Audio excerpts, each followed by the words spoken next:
Mirë se erdhët në program të nderuar teleshikues pas edicionit të lajmeve të orës 8 të mëngjesit. Do të flasim në minutat në vazhdim për dy çështje të ndryshme nga njëra tjetra në fakt, por që në thelb kanë shtetas amerikan. Ivanka Trump, vajza e presidentit amerikan Donald Trump, bashkëshorti i saj Jared Kushner dhe kryeministri Edi Rama u pan dje në qytetin e Florës pas një takimi me arkitekt, pikërisht duke biseduar e duke darkuar së bashku.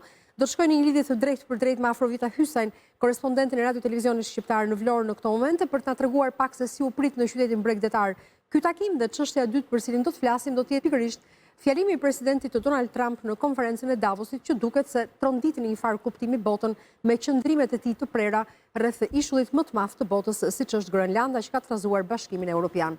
Afrovita, mirëmëngjes, mirë se na erdhe. Mirëmëngjes, mirë se gjej. Si e priti Vlora vizitën e disat të Ivanka Trump? Është në fakt Vlora e ka pritur siç e ka në natyrë. Vlora indiferent, por që pa diskutim edhe me një ndjenjë krenarie. Dihet se cili është një prej tiparëve që për cilën ne mbahemi, kështu që pa diskutim të kesh familjen Trump dhe të jetë familje Trump është diçka që duhet vlerësuar dhe që patjetër ka interes për të parë edhe Vlorën në një qytet me një tjetër standard. E kuptoj. Sikur se e përmendë, në fakt është era e dytë që Ivanka Trump qëndron në qytetin e Vlorës. Për herë të parë kam mbërritur në Vlorë në 23 qershor të 2025, aty ku ka qenë e shoqëruar me familjen, bashkëshortin dhe fëmijët, dhe që kryesisht vizitën e ka pasur të përshëndruar patjetër në diskutime pune, por më së shumti në pushimet familjare, dhe ku ka parë nga afër dhe ka prekur nga afër gjithashtu edhe ishullin e Sazanit. Flasim për rrugtimin e qershorit, ndërsa këtë herë me fokus kryesor ka qenë vetëm puna.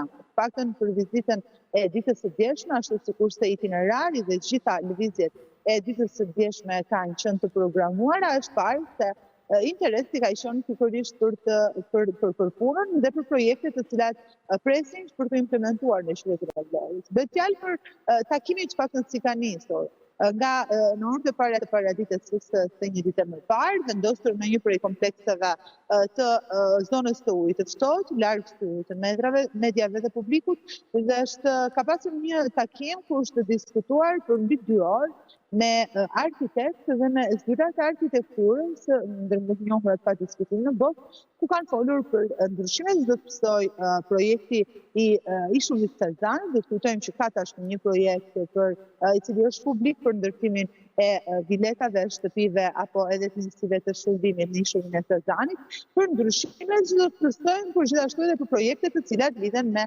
investimet në zonën e Zvërnetit. Ajo se çfarë paktën jetës më parë është parë dhe që ka ngjallur për shërit dhe patjetër edhe reagim, është fakti i vizitës në Akërnim, në zonën e Hidrovorit, aty ku janë vendosuar plazhet e Hidrovorit.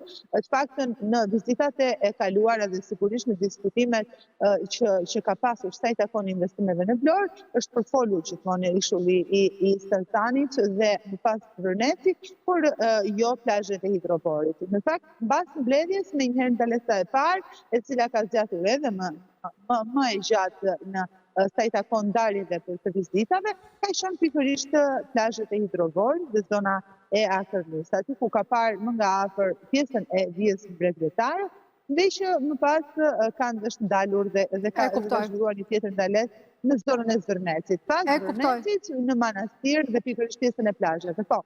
E qartë, Afrovita, e kuptoj. Është gjithmonë përbën interes për mediat dhe jo vetëm në këtë rast vizita Ivanka Trump, pikërisht për faktin se çifti ka shfaqur interes për të investuar në zonën e Vlorës, do të ishte një investim i madh strategjik për të gjithë bregun e Vlorës dhe jo vetëm për të gjithë Shqipërinë. Afrovita, falenderoj shumë për detajet që solle pikërisht nga takimi i mbrëmjes së kaluar që tërhoqi vëmendjen e të gjitha mediave në Shqipëri për shkak të nivelit të lartë të vizitës së Ivanka Trump dhe Jared Kushner, dhe të uroj ditë të mbarë.